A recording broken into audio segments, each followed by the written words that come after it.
Hello guys, welcome back to this channel. In this today's tutorial, I'm going to show you how you can hide application on Android mobile phone.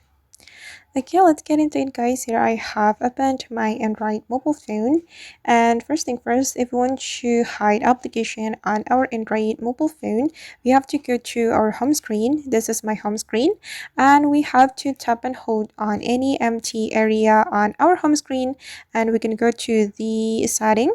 Click on this settings option, and then if we want to hide apps, we can choose hide apps on home screen and app screen on our Android mobile phone, and choose the applications you want to hide. For instance, I'm going to hide my Facebook application and my Instagram application as well. And once we're done choosing the applications, we can click on done, and the application will be hidden from our home screen and app screen on our Android mobile phone.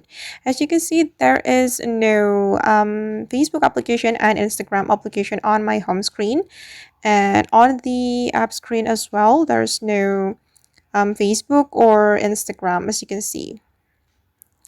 Alright guys, and that's how we can hide applications on Android mobile phone. I hope this video will be useful for you. Thank you so much for watching, and if you found this tutorial useful, don't forget to hit the like button, leave your comments, and also subscribe to this channel. See you in the next video.